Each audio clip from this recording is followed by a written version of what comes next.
저희 법인의 업무 방식을 설명드립니다. 저희 법인은 사건을 수임하면 대표 변호사, 담당 변호사, 의뢰인, 직원 2 또는 1인으로 구성된 단체 카톡방을 만들게 됩니다. 물론 필요에 따라 의뢰인의 가족, 지인들도 들어오실 수는 있습니다. 상대방이 낸 서면은 신속히 단톡방에 올려드려서 보실 수 있게 해드리고요.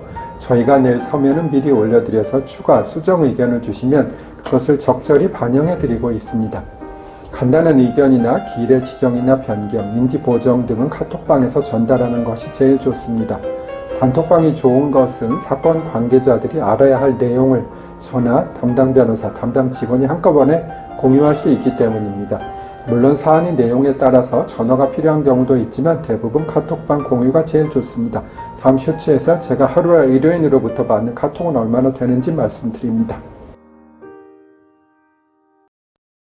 제가 하루에 대화하는 의뢰인과의 단톡방 개수는 몇 개나 될까요? 1. 10개 이하, 2. 10개에서 30개, 3. 30에서 70개, 4. 70개 초과. 정답은 3번입니다. 한 50에서 70개 정도 되는 것 같습니다. 그리고 단톡방 한 개에서 대화가 하나만 오가지 않고 꼬리에 꼬리를 물고 대화가 이어지는 경우도 있으니 카톡 대화의 수는 훨씬 많겠지요. 그것을 큰 틀에서 기억하고 제가 할 일은 제가 하고 담당 변호사가 할 일은 담당 변호사가, 직원이 할 일은 직원이 나누어서 처리하고 있습니다. 그러니 제가 얼마나 바쁘겠습니까? 그러니 제게 전화가 필요하시면 당연히 하셔야겠지만 직원에게 말해도 될 일이라면 당연히 직원에게 하는 것이 적절하겠습니다. 다음에 또 조금 언급해 드립니다. 단톡방은 의뢰인들에게는 좋지만 변호사들에게는 힘든 면이 있습니다. 그래서 가끔 의뢰인들에게 드리는 말씀이 있습니다. 첫째, 단톡방에서 저희에게 엄청나게 많은 내용을 난삽하게 보내주시는 경우가 있습니다. 그런 경우에는 그것이 필요하다면 차라리 이메일에 첨부해서 한 번에 주시거나 USB에 복사해서 주시는 게 훨씬 효율적입니다. 둘째, 가끔 밤이나 휴일에 톡을 주시는 분들이 있는데 제가 상황이 되면 답을 드리기도 하지만 자주 밤이나 휴일에 톡을 주시는 것은 부적절하겠지요. 셋째, 너무나 많은 대화를 하시는 분들이 있습니다.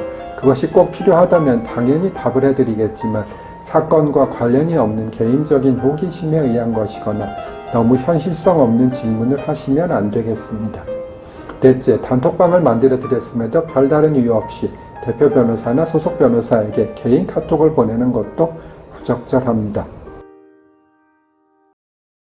저는 쇼츠에서 이어집니다. 다섯째, 의뢰인들이 여러 명 있는 경우가 있습니다. 그런 경우에 각자가 다른 의견을 내신다면 저희는 일하는데 힘들겠지요. 그래서 의뢰인들의 의견을 취합해서 대표로 전달해 주시는 창구가 단일화되어야 할 경우가 있습니다. 가끔 단톡방에서 의뢰인들이 싸우거나 감정을 드러내시는 경우가 있습니다. 저희가 제일 난처한 경우지요. 지금 상속 사건을 진행하고 있는데 그런 분들이 계시긴 합니다. 여섯째, 즉답이 없다고 체근하시면 곤란합니다. 변호사들은 재판을 가기도 하고 미팅을 가기도 하며 휴가일 수도 있어 즉답이 어려운 경우가 있습니다. 가능한 한 저나 법인의 변호사들도 즉답을 해드리려 하나 그렇지 못한 상황을 이해해 주셔야겠지요. 그리고 다음 날이라도 중요한 일이라면 꼭 답변을 드리고 있습니다. 저는 의뢰인으로부터 전화가 오면 가능한 한 즉시 받으려고 합니다. 전화를 안 받고 나중에 전화하려 하면 도저히 감당이 안 되기 때문입니다. 그런데 정말 전화를 받고 허탈한 경우가 있습니다. 예를 들어 수임료가 밀려 있었는데 10만원, 100만원이 아닙니다.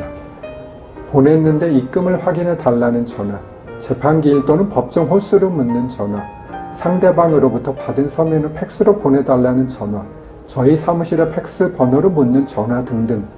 이런 것은 어떤 방법으로 묻는 게 좋을까요? 단톡방에 문의를 주시든지 아니면 사무실 전화로 직원에게 문의하셔야 하실 내용이겠지요. 어떤 분들은 대표 변호사의 전화는 가능한 한 자제하시려고 애쓰시는 반면에 어떤 분은 내가 대표 변호사 보고 선임했지 왜 소속 변호사랑 대화하느냐 라고 하시는데 그래도 소속 변호사나 직원들과의 소통이 적절한 경우도 많이 있습니다.